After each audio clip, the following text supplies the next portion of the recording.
Bonjour, je m'appelle Jean-Marie Donatello. Je suis l'actuel président du comité départemental handisport de la Moselle. Le comité départemental est constitué déjà de 12 entités sportives, soit de clubs, soit de sections handisport dans les clubs valides. Ce qui représente un total de plus de 600 licenciés, ce qui est assez important parce que sur la Paralympiade qui vient de s'écouler, le nombre de licenciés a été multiplié par 3. Nous couvrons à peu près 20 disciplines sportives différentes et réparties aux 4 coins du département.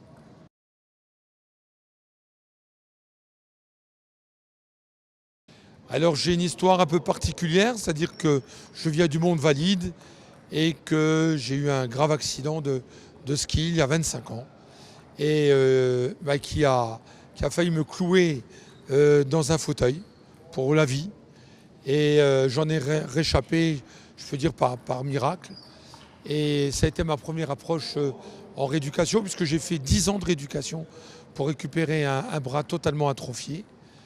Et ça a été ma première approche du handicap. La deuxième, c'est que à l'endroit où nous sommes ici, existe une structure de tennis de table qui a 50 ans d'âge et qui était ouverte aux valides et qui, dès les années 90, a ouvert ses portes au handicap, on va dire, plutôt léger. Et là, j'ai fait la connaissance, ça a été ma première approche du monde du handicap sur des joueurs hémiplégiques. Et puis j'ai eu le bonheur de connaître un Moulinois, il s'appelle Michel Chalère, qui a été champion du monde en 1992 à Birmingham. Et ensuite, lorsqu'on a créé ce club en 1998 à Moulins-les-Metz, il est devenu champion du monde avec l'équipe de France au championnat du monde qui est organisé à Paris. Et la belle histoire s'est perpétuée avec des joueurs, notamment comme Stéphane Molliens, double vice-champion paralympique à Pékin en 2008 et vice-champion paralympique avec l'équipe de France à Londres en 2012.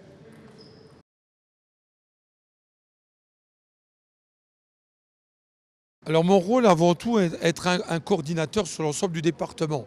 Pourquoi? Parce qu'il n'est pas possible dans un club d'offrir un panel d'activités ouvert sur chaque type répertorié de handicap.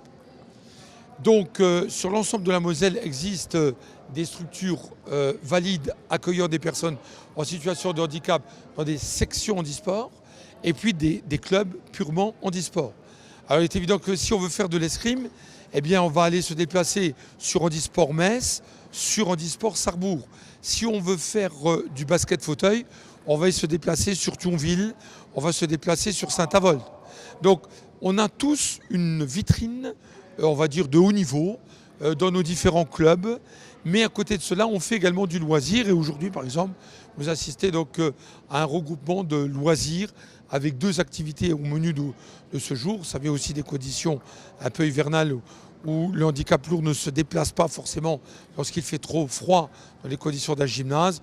On a fait de la boccia, c'est-à-dire de la pétanque pour jouer en situation de handicap et du tennis de table.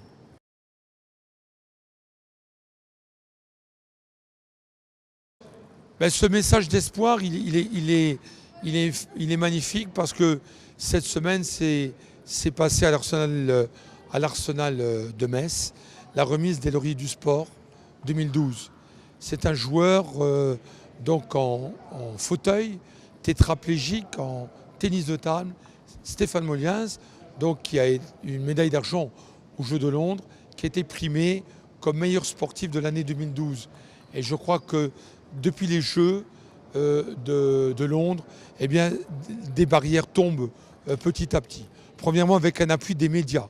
Il faut savoir que notre quotidien régional, le Républicain Lorrain, est le seul quotidien régional français à avoir mis à notre disposition une journaliste, Marjorie Burton, qui a écrit merveilleusement pendant 10 jours sur l'histoire des Jeux, sur les anecdotes des Jeux paralympiques.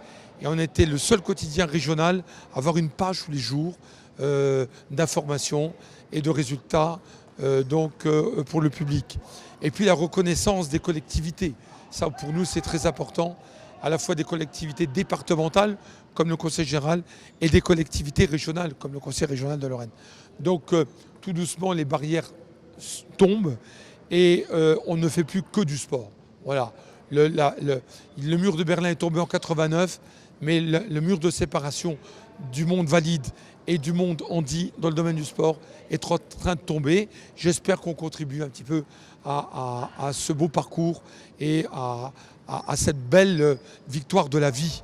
Parce que l'handisport, c'est quand même le sport pour la vie.